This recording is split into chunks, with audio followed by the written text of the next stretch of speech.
आप सभी को प्रणाम। जय श्री राम। मैं हूं ललन ठाकुर बीरगंज नेपाल से। आज के इस वीडियो हम लोग सीखेंगे, समझेंगे, पढ़ेंगे प्रिंसिपल ऑफ अकाउंटिंग ग्रेड 11 में से लिया गया है और फाइनेंशियल स्टेटमेंट चैप्टर का नाम है, उसी में के रिवीजन प्रॉब्लम क्वेश्चन नंबर 2 के हम लोग सॉल्यूशन करेंगे।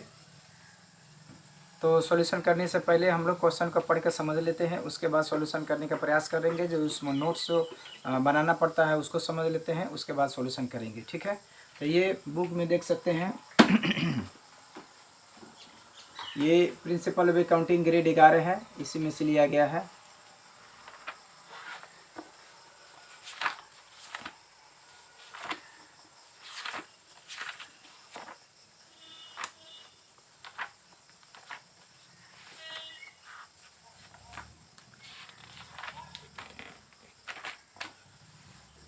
पेज नंबर 424 में से 4 में है ये। अब इसमें है the ledger and balance of an Anamika traders on 31 Ashadh 2076 is given below. इसमें है कैपिटल स्टॉक है 1 लाख रुपया, अकाउंट रिसीवेबल है 20,000 रुपया, प्लांट एंड मशीनरी है 1,60,000 रुपया, सेल्स रेवेन्यू है 2 लाख रुपया, गुडविल है 40,000 रुपया, ड्राइंग है 5,000 रुपया, परचेज है 60,000 रुपया, कैश एट बैंक है 25,000 रुपया, एडवर्टाइजिंग है 15,000 रुपया, अकाउंट पेएबल है 35,000 रुपया, प्रीपेड रेंट है 30,000 रुपया, वेजेज है 25,000 रुपया, बैंक लोन है 30,000 रुपया, स्क्रैप सेल्स है 5,000 रुपया, net profit from discontinuing of 1 department है 10,000 रुपया। एडिशनल इन्फॉर्मेशन में हम लोग समझ लेते हैं। 1 number depreciation unplanned and machinery 16,000 है, prepaid rent RS 25,000 was expired है, इंटरेस्ट एंड लोन 3,000 है, आउटस्टैंडिंग वेजेज 4,000 है, इनकम टैक्स है RS 10,500 है। रिक्वायर्ड में पूछा जा रहा है स्टेटमेंट ऑफ प्रॉफिट और loss for the year ended 31 Ashadh 2076 है। बी नंबर में statement of financial position as on 31 Ashadh 2076 है। स्टेटमेंट फाइनेंशियल पोजीशन का अर्थ होता है बैलेंस शीट हम लोग बनाना है NFRS सिस्टम के हिसाब से, फाइनेंशियल रिपोर्टिंग स्टैंडर्ड के हिसाब से हम लोग को बनाना है। ठीक है, तो पहले हम लोग इसका नोट समझ लेते हैं, उसके बाद में सॉल्यूशन करने का प्रयास करेंगे। ठीक है,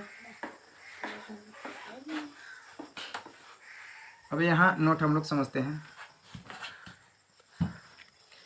यहाँ नोट्स है ये, यहाँ 1.1 में है रेवेन्यू फ्रॉम ऑपरेशन।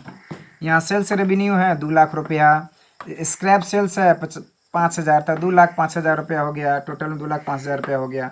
अब 1.2 में कॉस्ट ऑफ सेल्स निकलना है हम लोग को, तो ओपनिंग स्टॉक है नील एंड नेट परचेज है 60,000, क्लोजिंग स्टॉक है नील, तो टोटल में होगा RS 60,000 रुपया। 1.3 में डिस्ट्रीब्यूशन एक्सपेंसेज में है एडवर्टाइजिंग है 15,000 रुपया। उसके बाद में है 1.4 में है एडमिनिस्ट्रेटिव एक्सपेंसेज है, वेजेज है 25,000 रुपया, डिप्रिसिएशन एक्सपेंसेज है 16,000 रुपया, रेंट एक्सपेंसेज है 25,000 रुपया, आउटस्टैंडिंग वेजेज है 4,000 रुपया, तो 25,000 16,000 25,000 4,000 जोड़ेंगे तो 70,000 टोटल होगा। 2.1 में है प्रॉपर्टी प्लांट एंड इक्विपमेंट है, प्लांट एंड मशीनरी है 1,60,000 रुपया, लेस डिप्रिसिएशन है 16,000 रुपया, तो टोटल में बचेगा 1,44,000 रुपया। ठीक है, अब आगे बढ़ते हैं हम लोग।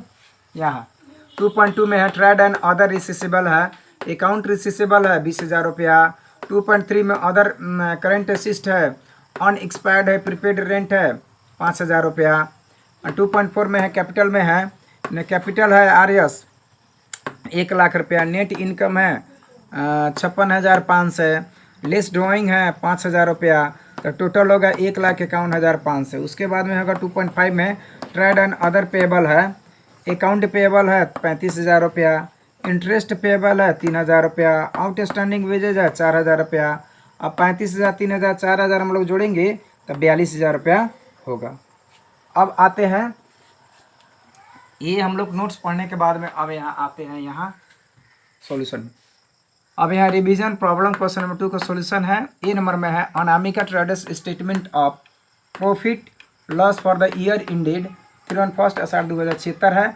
अब फॉर्मेट के हिसाब से हम लोग को बनाना है। असिस्ट है, नोट्स है, अमाउंट है। अब यहाँ देखना है रेवेन्यू फ्रॉम ऑपरेशन 1.1 में 2,05,000 है। अब कॉस्ट ऑफ सेल्स है 1.2 में 60,000 रुपये माइनस कर देना है, तो 2,05,000 में 60,000 घट जाएगा तो 1,45,000 बचेगा। इसको हम लोग कहेंगे ग्रॉस प्रॉफिट। ठीक है। अदर इनकम में है नील है। उसके बाद में डिस्ट्रीब्यूशन एक्सपेंसेज है 1.3 है 15,000 रुपया, तो माइनस कर देना, एक्सपेंसेज माइनस करना है। एडमिनिस्ट्रेटिव एक्सपेंसेज है 1.4 में 70,000 रुपये, इसको माइनस कर देना है। अदर ऑपरेटिंग एक्सपेंसेज है नील।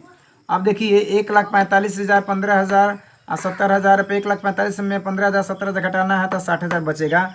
इसको हम लोग बोलेंगे प्रॉफिट फ्रॉम ऑपरेशन। अब फाइनेंस कॉस्ट है 3,000 रुपया, माइनस कर देना, 60,000 में से 3,000 घटेगा 57,000 बचेगा। इसको हम लोग बोलेंगे प्रॉफिट बिफोर टैक्स। अब इनकम टैक्स एक्सपेंसेज है 10,500, माइनस कर देना, 57,000 में से 10,500 घटेगा तो 46,500 बचेगा।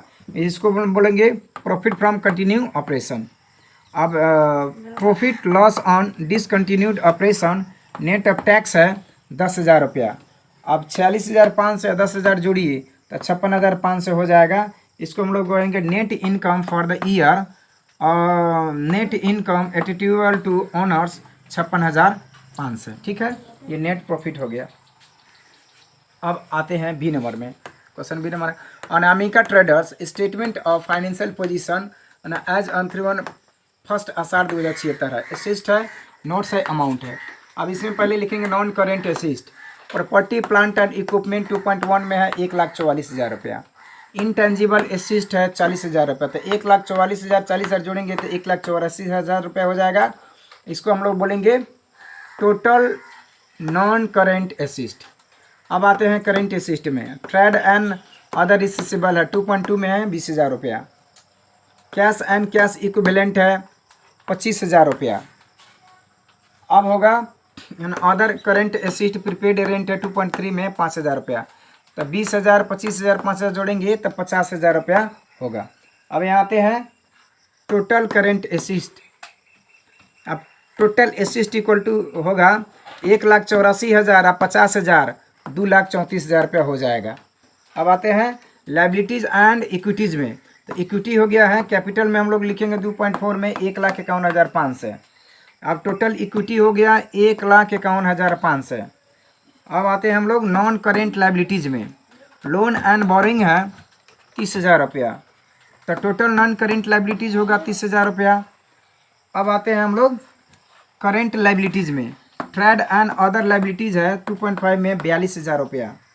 अब इनकम टैक्स लाइबिलिटीज़ है 10,500, तो टोटल करेंट लाइबिलिटीज़ हो जाएगा 52,500। 42,000 10,500 52,500 हो जाएगा।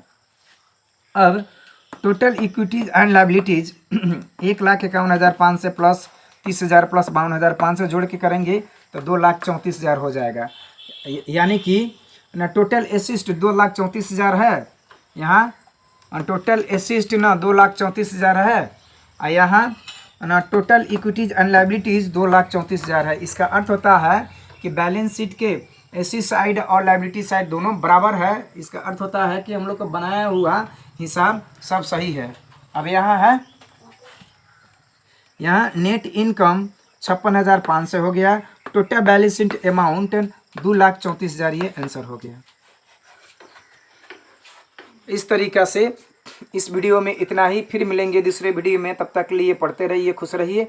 अगर वीडियो अच्छा लगे तो लाइक कर सकते हैं, शेयर कर सकते हैं, चैनल को सब्सक्राइब कर सकते हैं, बेल आइकन दबाना ना भूलें ताकि कोई भी वीडियो अपलोड हो तो सबसे पहले आपके पास पहुंचे। वीडियो देखने के लिए आप सभी को बहुत बहुत धन्यवाद। तब तक के लिए जय नेपाल।